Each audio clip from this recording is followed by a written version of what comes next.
For half a century, humanity has lived in the shadow of the moon, close enough to see every night, far enough to feel untouchable.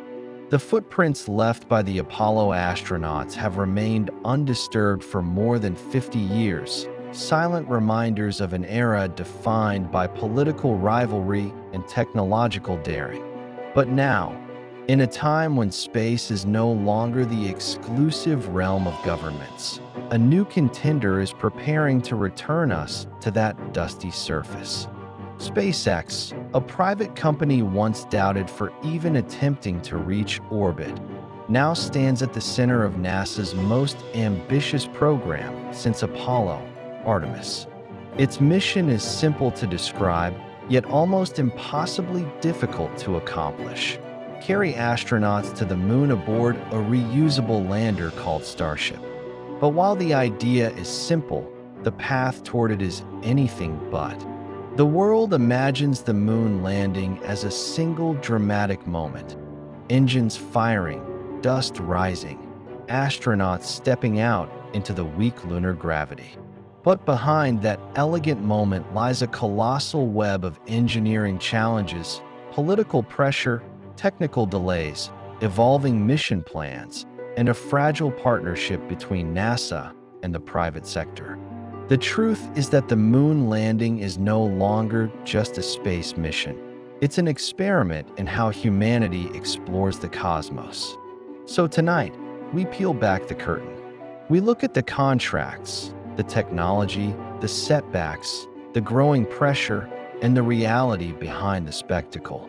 Because to understand what is actually happening with SpaceX's moon landing, we must explore how close and how far we truly are from returning to the moon. The spacecraft NASA chose for its first Artemis moon landing is unlike any lander ever built. Starship is not a small Apollo-era spider of stainless steel. It's not a fragile capsule wrapped in gold foil. It is a towering, gleaming metal giant, nearly 50 meters tall, designed to carry not just a crew, but entire payloads of cargo, vehicles, life support systems, and even habitats. SpaceX did not just propose a lander.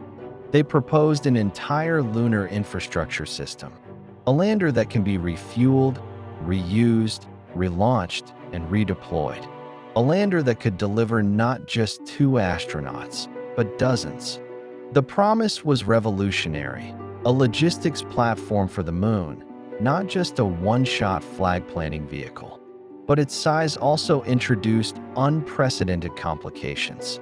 The lander is so tall that astronauts must descend to the surface by elevator.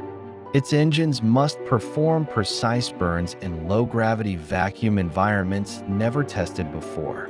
Its stainless steel skin must handle temperature changes far more extreme than any Earth-orbiting vehicle experiences. And the most challenging element of all, propellant transfer. When NASA awarded SpaceX the contract, it was making a bet not just on a lander, but on an entirely new method of spaceflight. To reach the moon, Starship cannot rely on a single tank of fuel. It must be filled in Earth orbit by a fleet of tanker starships, each carrying the super-cold liquid methane and liquid oxygen needed for the journey. This creates a never-before-attempted scenario, multiple starships launching in rapid succession, docking with one another hundreds of kilometers above Earth, and transferring cryogenic fuel in microgravity. NASA understands that this is the most technically challenging part of the mission. Without space-based refueling, Starship cannot reach the moon, cannot descend, and cannot return. Every part of the Artemis 3 plan hinges on this delicate ballet of orbital rendezvous. But transferring cryogenic fuel in zero gravity isn't just hard. It's something no spacecraft has ever successfully done at this scale. The fuel wants to boil, slosh, form pockets of gas, or drift unpredictably inside the tanks. Pumps must operate perfectly in weightlessness. Dockings must be precise to the centimeter. Thermal control must be flawless. This single step, refueling, is the gatekeeper. It is the make or break moment that determines whether Starship can ever land humans on the moon. NASA originally hoped for a moon landing in the mid-2020s. SpaceX, driven by ambition, said it could do it. But as Starship's testing progressed, reality asserted itself. The number of tests required, the complexity of the flight profile, the reliability needed for human safety, all of it began to stretch the timeline. In response, SpaceX proposed something bold, a simplified mission architecture. Instead of lofting the maximum possible cargo to the surface, the initial missions would carry only what's absolutely essential. Less mass means fewer tanker refuelings. Fewer refuelings mean fewer moving parts, fewer points of failure, and fewer launches required before Artemis 3. NASA, facing its own pressures, listened. Political forces want milestones. The world wants headlines. Astronauts want assurance that the systems they rely on are safe. And every slip in the timeline brings scrutiny from Congress, from the media, from rival companies also hoping to land on the moon. So, the mission is being reshaped, not to lower its ambition, but to make the ambition achievable. Space projects slip. That's nothing new. But the delays surrounding Artemis 3 are different. They affect international partnerships, commercial investments, scientific plans, and even the credibility of NASA's long-term roadmap. As tests continued, internal NASA assessments began pointing toward a later landing date. 2026 became unlikely. 2027 became uncertain. And by some estimates, late 2028 emerged as the earliest truly confident timeline. These delays matter because Artemis is not just a mission, it's a delicate chain of missions. If Artemis 3 slips, Artemis 4 and V, along with their surface infrastructure and orbiting gateway station, shift with it. A single delay cascades across multiple years of planning, and the world is watching. China is racing toward its own crewed lunar landing. Other commercial partners are crafting their own lander proposals. Every slip gives someone else a chance to catch up. For SpaceX, testing isn't a slow, cautious process. It's an explosive one, sometimes literally. Starship prototypes have risen on plumes of fire, flipped, exploded, crashed, and been rebuilt again. Each test, no matter how dramatic, feeds knowledge into the next. Rapid iteration is the company's hallmark. But testing a vehicle intended to carry astronauts is a different world. NASA must certify every subsystem, every valve, every tank, every Raptor engine, every docking interface, every piece of software that controls the lander's descent.